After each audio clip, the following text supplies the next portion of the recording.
नया कानून जो मुसलमानों के हक में बताया जा रहा है, लेकिन सच क्या है? क्या ये हकीकत में उनके लिए एक फायदेमंद सौदा है या फिर एक नया छलावा? भारत की संसद में वक्फ बिल 2025 में पास किया गया। सरकार का कहना है कि ये बिल वक्फ की प्रॉपर्टी को बेहतर बनाने और करप्शन को कम करने के लिए है, लेकिन असल में ये क्या है? भारत में वक्फ बोर्ड के पास 8.7 लाख प्रॉपर्टीज हैं जो 9.4 लाख एकड़ जमीन पर फैले हुई हैं। अगर ये बिल मुसलमानों के हक में है तो फिर उनके मोहल्लों में पुलिस को तैनात क्यों किया जा रहा है? जामिया मिलिया इस्लामिया, अलीगढ़ यूनिवर्सिटी जैसे इंस्टीट्यूशन के सामने पुलिस की बाहरी तैनाती देखी गई। अगर ये बिल इतना ही अच्छा है तो ऐसा क्यों हो रहा है? पुलिस की बाहरी तैनाती क्यों देखी जा रही है? वक्फ अमेंडमेंट बिल के खिलाफ भारी प्रदर्शन देखने को मिला है।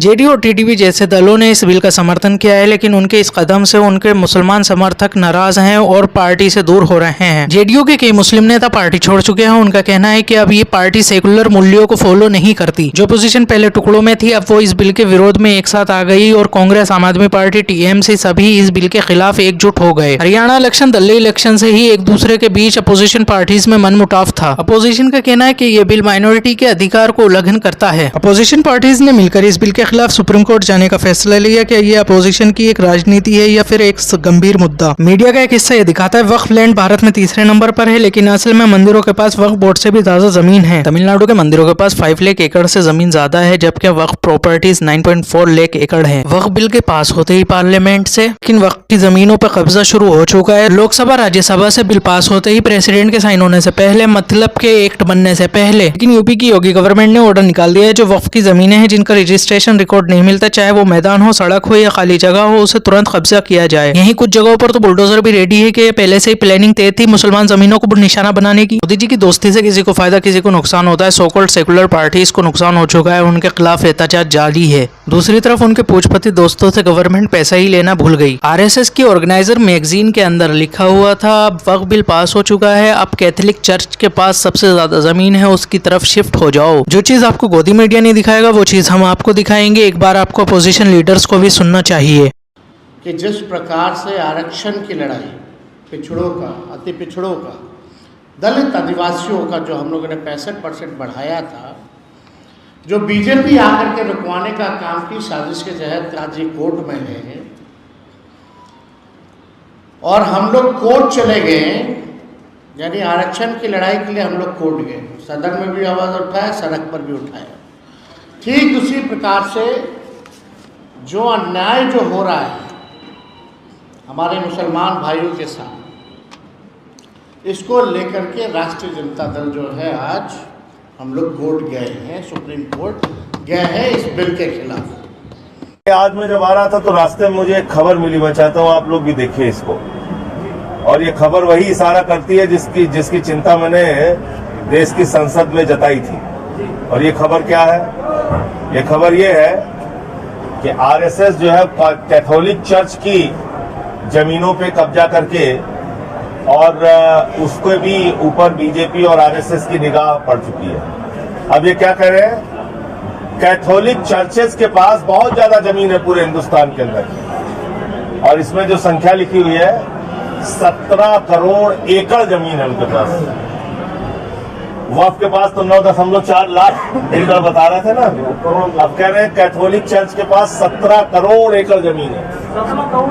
17 करोड़ एकड़। मैं खबर भेज देता हूँ आप लोग, नोट कर लीजिए Nadda ji. Total area of Hindu religious institutions in Tamil Nadu, Andhra Pradesh and Telangana respectively is 4,47,000 in Tamil Nadu, 4,65,000 in Andhra, 87,000 in Telangana, 723 acres with Tirumala Tirupati Devasthanam, and thus it comes to 10 lakh acres only in 4 states. And आप कहते हैं कि देखिए औकाफ में 8 लाख एकड़ है। अरे भैया, आपके हिंदू टेम्पल्स में भी इतनी संपत्ति है, वहां आप क्या कर रहे हो? वहां आप क्या कर रहे हो? बाकी स्टेट्स में देखो ना।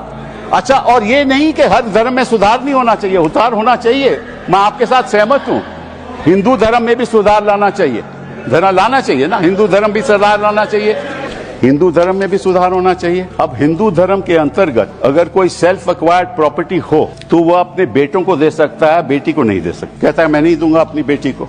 इस्लाम में भी है कि भाई को ज्यादा मिलेगा और बेटी को कम मिलेगा, इस्लाम में भी ये है। वहां वक्त से द्वारा सुधार हो सकता है, यहाँ कोई सुधार नहीं हो सकता। तो आप अगर महिलाओं की बात करते हो तो एक कानून लाओ कि हिंदू लॉ में कोई अपनी सेल्फ एक्वायर्ड प्रॉपर्टी केवल बेटों को नहीं दे सकता, वहां महिलाओं का हक होना चाहिए। जो ये बिल आया है उस पर संदेह हमें इसलिए ज्यादा है क्योंकि हम उत्तर प्रदेश के लोग बुरा न माने, हम जो उत्तर प्रदेश में देख रहे हैं, लोग नमाज नहीं पढ़ सकते, अपने घर की छत पर नमाज नहीं पढ़ सकते। ईद के दिन, ईद, मैं तो आपकी तरफ देख के कहूंगा, नहीं पर मैं थोड़ा बोर्ड की तरफ भी देख लें। अरे 3-3 मिनट वालों को आपने 20-20 मिनट दे दिया, तो हमें भी 1 आध मिनट ज्यादा दे दीजिए। वैसे मैं आपके हर आदेश का पालन करूं, मैं अभी बैठ जाऊंगा। नहीं, आप इतने वरिष्ठ हैं। आपने टेलीविजन पर देखा होगा नड्डा साहब कि संबल मेरी पार्लियामेंट्री कॉन्स्टिट्यूंसी रही है, लोकसभा का मैं सदस्य वहां से रहा हूं। ईद के दिन जब लोग नमाज पढ़ रहे थे तो बाहर अधिकारी नंगी हाथ में रिवॉल्वर लिए हुए घूम रहे, फोर्स के साथ। जहां शांति की बात होती है, जब ये माहौल प्रदेश में कहीं हो जाए तो आप किसी अच्छे मन से भी अगर कोई बिल लाएंगे जिसमें इन्वॉल्व माइनॉरिटी होगी, उनको भरोसा हो ही नहीं सकता आप। हम भी तो इसी देश के नागरिक हैं, हम भी तो इसी देश के बेटे हैं, तो वक्फ की जमीनें भी तो इसी देश की जमीनें हैं, उनको पराया क्यों बोलते हैं आप? सभापति महोदय अशफाकुल्लाह खान जब फैजाबाद की जेल में फांसी के फंदे पर झूल रहे थे तो इसी देश की जमीन के लिए झूल रहे थे ना। सभापति महोदय, अंडमान की जेल में काला पानी की सजा काटकर अपनी जान देने वाले मौलाना फजले हक खैराबादी हो या शेर खान अफरीदी हो, वो भी तो इसी जमीन के लिए अपनी जान दे रहे थे ना। सभापति महोदय, पाकिस्तान के खिलाफ लड़ते हुए अपनी जान देने वाले महावीर चक्र विजेता ब्रिगेडियर उस्मान हो या पाकिस्तान के पैटर्न टैंक उड़ाने वाला परमवीर चक्र विजेता वीर अब्दुल हमीद हो, वो भी तो इसी जमीन के लिए अपनी जान दे रहा था ना। और मंत्री जी, मैं इस सदन में अलल ऐलान ये कहता हूं कि जब भी इस देश की जमीन को लहू की जरूरत होगी, आपसे 2 कदम आगे इमरान खड़ा मिलेगा, ये मैं आपसे यकीन दिलाते हुए कह रहा हूं। ये लोग राम मंदिर में घोटाला करने वाले लोग हैं। अरे बैठ जाओ, राम मंदिर का पैसा खाते हो, अरे राम मंदिर में घोटाला करते बैठो, अरे राम मंदिर का चंदा खाते हो, अरे चंदा चोरो बैठो, चंदा चोरो बैठो, चंदा चोरो बैठो, बैठ जाओ, चंदा चोरो, चंदा चोरो बैठ जाओ, चंदा चोरो तुम लोग चंदा चोरो। वक्फ के लिए जो कानून लेकर के आए हैं, ये भारतीय जनता पार्टी के लिए वाटरलू साबित होगी। इधर आपने देखा होगा, जब से वक्फ का बिल पास हुआ है और जो इतिहास को लेकर के चर्चा देश में छिड़ी है, बड़े पैमाने पर सोशल मीडिया से लेकर के और जगह पर बहुत सारा प्रचार किया जा रहा है, समाजवादियों के खिलाफ, कांग्रेस पार्टी के खिलाफ, इंडिया गठबंधन के खिलाफ। ये वही लोग हैं जो लोग घबराए हुए हैं पीडीए की ताकत से।